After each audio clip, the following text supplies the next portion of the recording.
Chain reaction here, and it's Tuesday, so that means it's time to get technical, pew, pew, pew, pew, pew. Today I'm going to talk to you about adding balance and stability into your workouts. Now you may think, balance and stability, why do I even care? I just want to lift all the things. Balance and stability are important because it's part of your functional fitness and you use it in your everyday life. Have you ever reached for something up on your tiptoes to get something out of the cabinet and almost fell over? Have you lived in a place that's cold and has ice in the winter and you have to walk across an icy patch to get to your office or job? There's so many different ways that you need to balance in everyday life. Even running or walking, every time you take a step, you are balancing on one foot to get you to that next step. So having stabilization in your core and in your body and in your muscles is very important in everything that you do. So I'm going to show you a number of examples of just simple ways that you can add balance and stability into your everyday strength training. Keep in mind that when you're doing this, you don't want to be like maxing out in whatever you're lifting when you're doing this. No, you're going to want to reduce the weight because that's not the point of the exercise. The point of the exercise is not to do your max rep or max weight under an unstable thing. It's to build stabilization. So when you do these exercises, whatever your normal weight would be for those reps, you might want to lower it a little bit until you get comfortable, and then you can start doing your regular weight, using your regular weights with the stabilization. All right, I'm chatting enough. Let's just show you some examples. So when you're doing simple upper body movements, you can do a lot of things to just add some simple stabilization and balance into your workout. So the first thing you can do is just work on one leg. So here I'm doing bicep curls. My biceps are in my sides. Now I'm just standing on one foot. You can always change the challenge by bringing the leg up. Now you're doing an isometric hold, so you're not just working your core, you're working your hip flexors too, right? In addition to using single leg holds and balances for your upper body work, you can then add further stabilization and balance by doing alternating or reciprocating, and you can see how your body needs to adjust as the weights move through their range of motion. Another thing you can do is just take a regular motion like lifting a knee up and doing it with your eyes closed. We get so many stabilization cues from eyesight and just by focusing on a point, then when you take that away, it suddenly becomes a huge challenge. A goal someone told me is that you should be able to balance on one foot for a minute with your eyes closed. Try it. You do so well right now.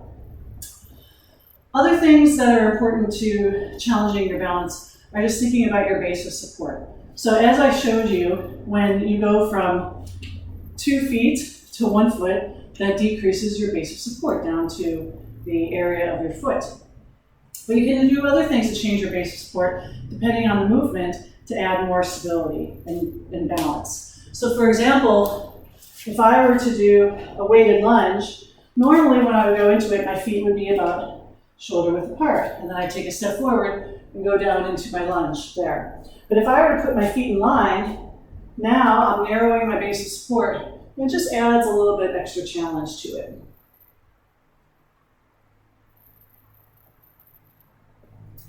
Another really simple thing you can do is when you're doing squats, you can do them on your tiptoes. So you can start by bringing your feet together, and that's not too bad. But now you go down to an isometric hold, you raise those heels, and now you start trying to do the movement, and now you're working muscles in your foot to stabilize, working through your toes, and then you can reach your arms overhead. Notice that the positioning of the arms can affect the balance too. So for example, if I'm out here, my arms are helping me compensate for the smaller base of support. If I put them overhead, then my body is more all in line, and it changes my center of mass and can make it more challenging. So just simple things that you can try without using any equipment. So moving onto one foot, bringing your feet closer together, going on your toes, having your feet in line instead of by the side. So yeah, keeping your eyes closed. So what are some other things that you can do? One is just moving your head around. So, I can hang out on one foot, no problem.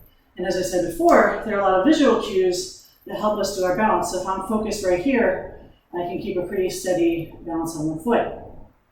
But now, if you start moving your head from side to side, you lose that visual reference, and then you're increasing your balance. So you could be doing bicep curls looking to the side, and not being able to focus on one set point, moving your head side to side. One thing that I like to do is I like to do punches, where I punch across the body, and I have my eyes follow my hands. So again, your head is constantly moving and not in a set position to get that visual cue. Let's see. After that, other ways to add balance and stability are by using different tools and incorporating them into your movement. So, for example, I can start by standing on a block and doing leg kickouts. Now, this yoga block, it's just slightly unstable. So I have to make micro adjustments in my foot as I'm holding this position. Another thing that you can use, the owwwwt. This is basically geared for this. And you can do a similar thing, balancing on one foot. This is my weakness. You can actually just get on here and balance on 2 feet. And because of the unstable surface, it's going to give you enough of a challenge. But I haven't practiced this in a while, but there we go. You can move your arms overhead just like before. Ooh, look at that. You can also flip it over and make it more of a balance challenge by standing on the center. Do a little bit better on this. Or you can step on it with both feet and do lower body workout exercises. So for example, squats. Again, if I'm doing squats on this, I'm not going to be squatting with 50-pound dumbbells if that's what I would normally do. I would go a little lighter because that's just silly to do it otherwise.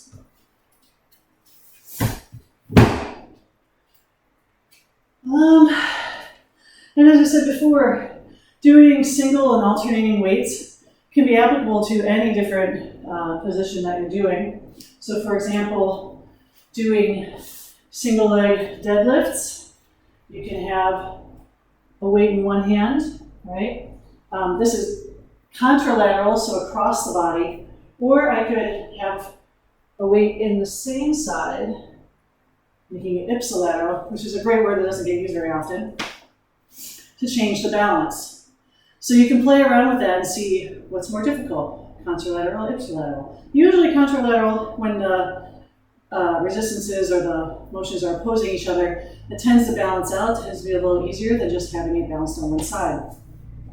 Another great example that I like to do is if I'm doing flies on the ground, you can start with your feet up in the air to engage your core more, but then notice the difference when I decide to have one arm out to the side, or have one arm up and bring one arm down. You can try what feels more challenging, but it'll force you to engage your core every time you get a little off balance. So there you have it, a bunch of different ideas you can incorporate into your upper body workouts, your lower body exercises, and also just engaging the core. And it's great because when you engage your core in addition to lifting weights, you burn more calories, you get your core stronger, and it makes you even better for the next time. So there you go. Have a good week. I'll see you next time. Bye.